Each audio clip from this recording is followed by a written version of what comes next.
अब अगर संस्कृत बोर्ड बनता है या संस्कृत के उन्नयन के लिए, संस्कृत की तरक्की के लिए काम होता है, तो स्वाभाविक रूप से संस्कृत में क्या पढ़ाया जाएगा। वेद की पढ़ाई हो सकती है, कुरान पुराण की हो सकती है, गीता की भी हो सकती है। अगर अरबी और फारसी की प्रोन्नति की बात की जा रही है, उनकी तरक्की की भी बात की जा रही है, तो स्वाभाविक रूप से कहीं ना कहीं दिनियात की बातें, हदीस की बातें, कुरान की बातें ही पढ़ाई जाएंगी।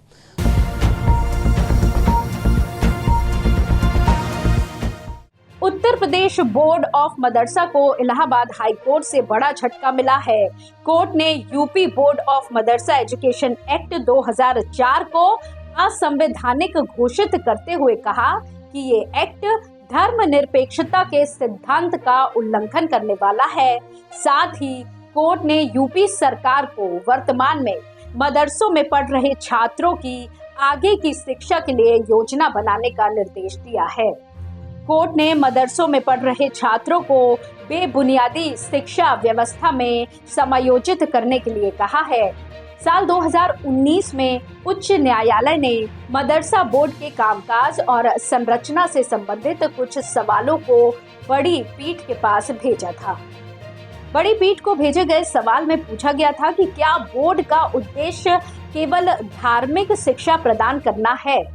भारत में धर्मनिरपेक्ष संविधान के साथ क्या किसी विशेष धर्म के लोगों को किसी भी धर्म से संबंधित शिक्षा के लिए बोर्ड में नियुक्त अधिनियम में बोर्ड को राज्य के अल्पसंख्यक कल्याण मंत्रालय के तहत काम करने का भी प्रावधान है।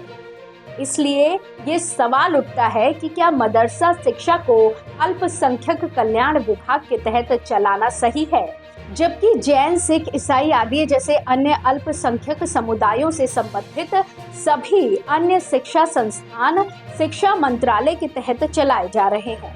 अब आपको यूपी बोर्ड मदरसा एक्ट 2004 के बारे में बताते हैं।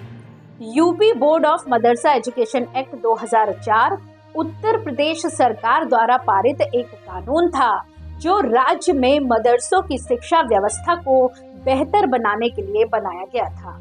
इस कानून के तहत मदरसों को बोर्ड से मान्यता प्राप्त करने के लिए कुछ न्यूनतम मानकों को पूरा करना आवश्यक था। बोर्ड मदरसों को पाठ्यक्रम, शिक्षण सामग्री और शिक्षकों के प्रशिक्षण के लिए भी दिशा निर्देश प्रदान करता था। Allahabad high court double bench के फैसले के बाद अब सभी अनुदानित मदरसे के अनुदान यानी सरकार की तरफ से मिलने वाली सहायता राशि बंद हो जाएगी और अनुदानित मदरसे खत्म हो जाएंगे। जांच में पाया गया है कि सरकार के पैसे मदरसों से धार्मिक शिक्षा दी जा रही थी। कोर्ट ने इसे धर्मनिरपेक्षता के बुनियादी सिद्धांतों के विपरीत माना है।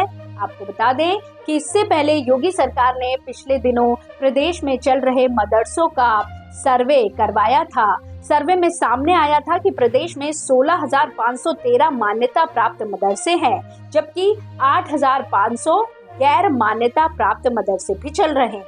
उसके बाद आरोप लगाए गए थे कि इन मदरसों को विदेशी फंडिंग मिल रही है, जिसका ये गलत इस्तेमाल कर रहे हैं।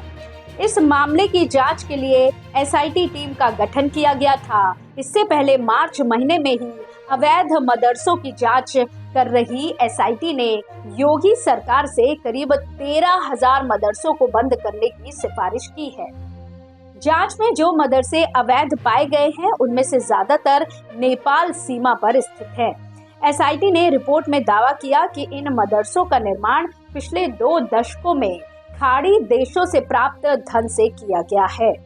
एसआईटी ने रिपोर्ट में आगे कहा था कि इन मदरसों से उनकी आय और व्यय का ब्यौरा मांगा गया तो वे उपलब्ध नहीं करा सके।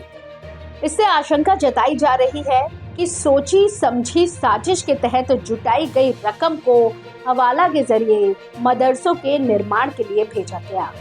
जांच में कुल 23,000 मदरसों में से 5,000 के पास अस्थायी मान्यता के दस्तावेज मिले हैं। यानी योगी सरकार अब अवैध मदरसों को लेकर सख्त हो गई है। इसी तरह की और खबरों के लिए जुड़े रहिए एयर न्यूज के साथ। धन्यवाद।